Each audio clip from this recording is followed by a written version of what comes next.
কবর ভেঙে দেবে যাওয়া কিসের লক্ষণ? এটা কি কবর আযাবের লক্ষণ?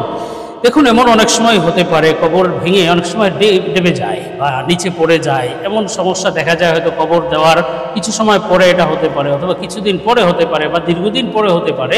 এগুলো দেখা যায় আসলে এটা ওই যেই জায়গায় কবর দিয়েছে ওখানের মাটির অবস্থার উপরে বিষয়টি নির্ভর করে। এটা একেবারেই বলা যাবে না যে কবর আযাব হচ্ছে এজন্য ভেঙে গিয়েছে, কবর ডেবে গিয়েছে, এরকম কোনো কথা কোরআন হাদিসে নেই।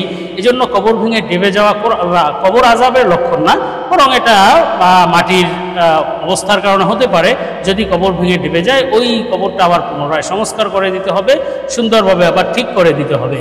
তো এক্ষেত্রে কোনো ধরনের ভুল ধারণা রাখা যাবে না, ওই ব্যক্তি হয়তো জাহান্নামী, তার কবরে আযাব হচ্ছে, এমন ধারণা রাখা যাবে না। তো আমরা পরবর্তী প্রশ্নের জবাবে চলে যাই। প্রশ্ন ছিল, স্বপ্নে স্বামীর বিবাহ দেখলে কি হয়, নিজের সাথে অথবা অন্য কোনো মহিলার সাথে? দেখুন, স্বপ্নে স্বামীর বিবাহ দেখা, এই স্বপ্নটি অনেক সময় আসতে পারে। অনেক নারী এই ধরনের স্বপ্ন দেখতে পারেন, বা অনেক পুরুষও এই ধরনের স্বপ্ন দেখতে পারেন।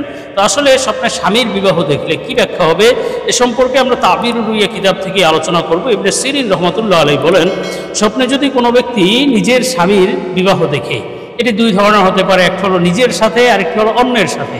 তো নিজের সাথে যদি বিবাহ দেখে যে তার নিজের সাথেই পুনরায় বিবাহ হচ্ছে, বুঝতে হবে যে আল্লাহ তাআলা তাদের সংসারে সুখ শান্তি দান করবেন। পুনরায় বিবাহ হতে দেখলে তাদের সংসারে আয় উন্নতি, সুখ শান্তি বৃদ্ধি পাবে, এবং সাথে সাথে তাদের সন্তান হওয়ার আরাম। বিশেষভাবে যদি দেখে যে বিবাহের পরে সহবাস করেছে স্বামী স্ত্রী, বা শারীরিক সম্পর্ক করেছে, বা চুম্বন করেছে, এই ধরনের স্বপ্ন দেখলে বুঝতে হবে যে এটি তাদের সন্তান হওয়ার আলামত এবং সংসারে সুখ শান্তি বৃদ্ধি পাওয়ার আলামত।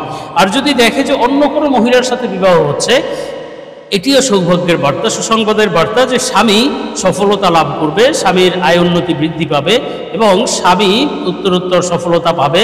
এর মাধ্যমে স্ত্রীর জীবনেও সুখ শান্তি আসবে ইনশাআল্লাহ।